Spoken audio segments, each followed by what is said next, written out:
नमस्कार बंधु आमी काजल काजलेर रान्नाघरे तोमादेर सकलके स्वागत। हाजिर हयेछि आजके आबार एकटा नतून रेसिपिर साथे। आमरा तो गाजरेर अनेके अनेक किछुई खेये थाकि, किन्तु कखनो कि गाजरेर रसमालाई खेयेछो? तो आजके आमी तोमादेर जोन्नो एनेछि गाजरेर रसमालाई। पुरो भिडियोटा देखार अनुरोध रइल। रेसिपिटा भालो लागले एकटा लाइक करो। यदि बाड़ीते तोमरा एई रेसिपिटा बानिये थाको ताहले अवश्य कमेंटे जानानोर अनुरोध रइल।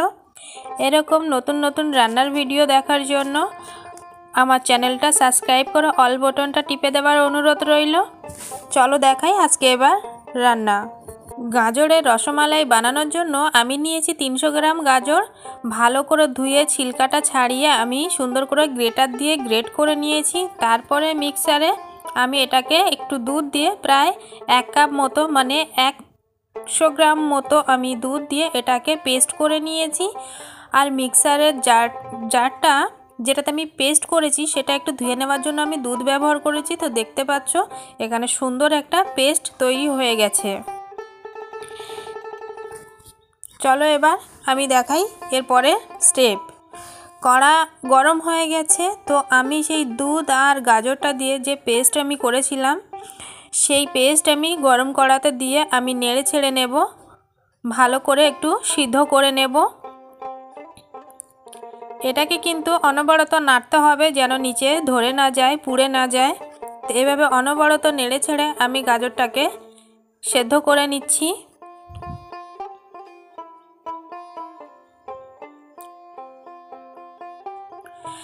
गाजरटा भालोभाবে सेদ্ধ হয়ে গেলে এখানে ভালোভাবে সেদ্ধ হয়ে গেছে অলরেডি।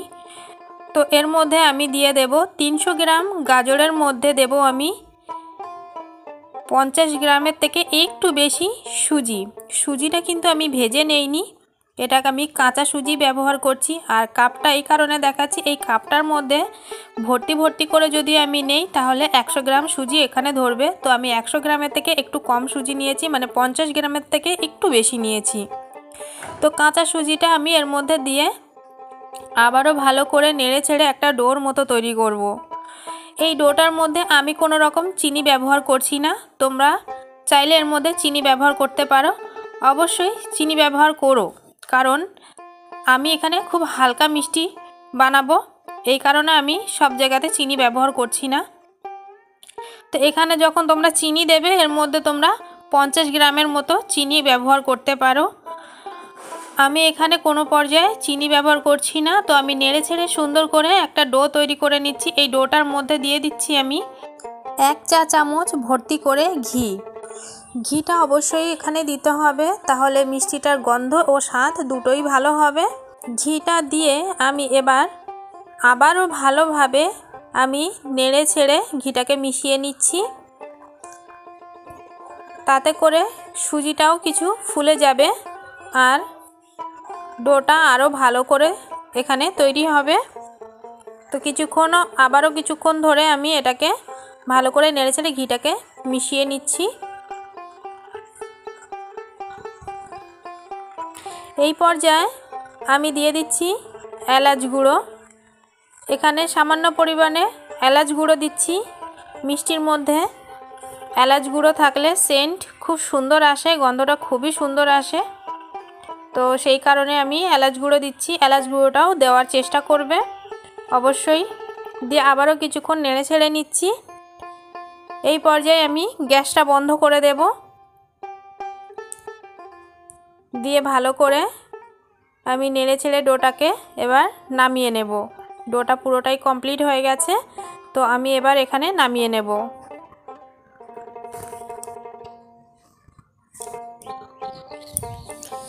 ডোটা নামিয়ে নিয়ে এবার এটাকে আমি গোল গোল শেপে মিষ্টি বানিয়ে নেব।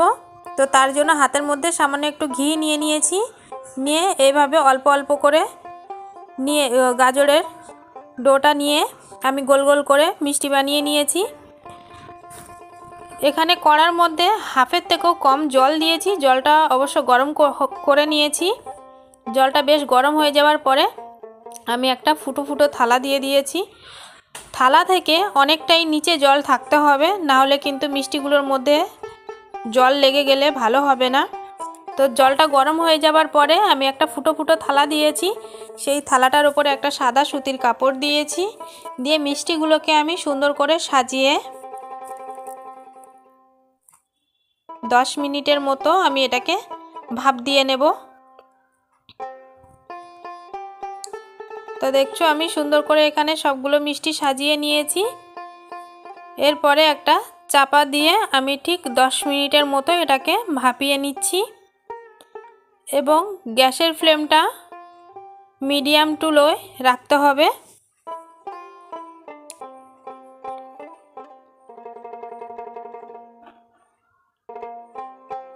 ফিরে আসলাম আমি 10 মিনিট পর। 10 মিনিট পরে আমি গ্যাসের ফ্লেমটা একেবারে বন্ধ করে দিয়ে ঢাকনাটা খুলে দেখাচ্ছি। দেখো আমার মিষ্টিগুলো ভাপ দেওয়া হয়ে গেছে আর মিষ্টিগুলো খুব সুন্দর নরম হয়ে গেছে, ঠিক যেমনটি আমি চেয়েছিলাম তেমন নরম হয়ে গেছে একদম। আমি এবার মিষ্টিগুলোকে নামিয়ে নেব, নিয়ে এবার দেখাবো তোমাদেরকে পরের স্টেপটা। পরের স্টেপে আমি দেখাচ্ছি এখানে 600 গ্রাম মতো দুধ নিয়েছি, এটা আমি গরুর দুধ ব্যবহার করছি। তো 600 গ্রাম দুধটাকে আমি জাল দিয়ে 500 গ্রাম মতো করব। তার জন্য এটাকে আমি জালে বসিয়ে দিলাম। এখানে কোনো প্রকার আমি কিছু ব্যবহার এই মুহূর্তে করছি না, শুধুমাত্র এটাকে আমি জাল দেওয়ার জন্য বসিয়ে দিলাম। দুধটা দেখো খুব সুন্দর করে ফুটে এসছে। দুধটাকে আমি এভাবে ফুটতে দিচ্ছি, আরও কিছুক্ষণ ফুটবে।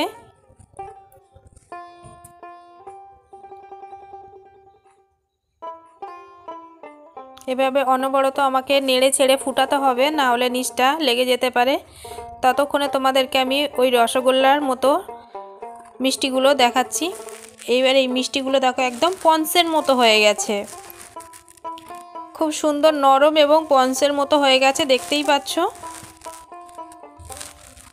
তো এই পর্যায়ে এরকমই হওয়া উচিত, তোমরা চেষ্টা করবে মিষ্টিগুলো যেন এরকমই হয়।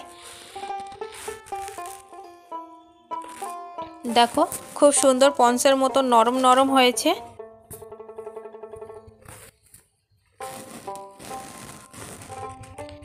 তো চলো এবার দুধটাকে আমরা মিষ্টিগুলো ছাড়ার মতো অবস্থায় নিয়ে আসি।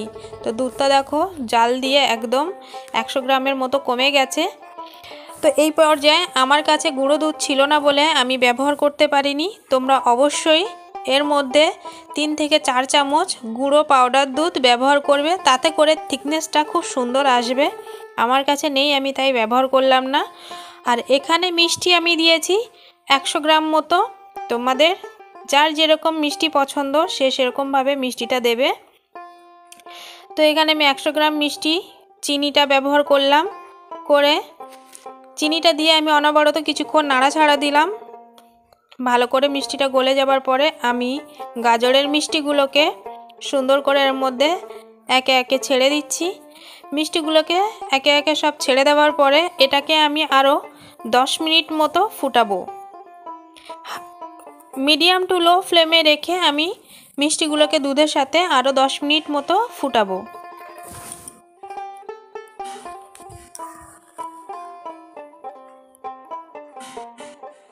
বন্ধুরা আমি যেভাবে স্টেপ বাই স্টেপ দেখালাম, চেষ্টা করবে এভাবে আমার রান্নাটাকে ঠিকঠাক ফলো করার জন্য।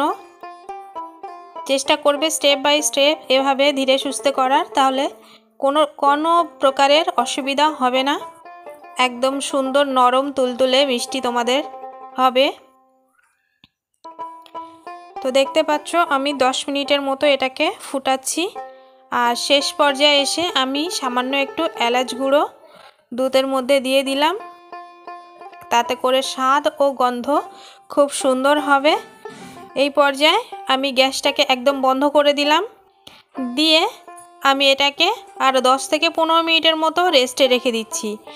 এবার এই মিষ্টিটাকে তোমরা যতক্ষণ রেস্টে রাখবে ততই মিষ্টিটার মধ্যে স্বাদ, গন্ধ ও দুধ সবটাই ঠিকঠাক ঢুকবে।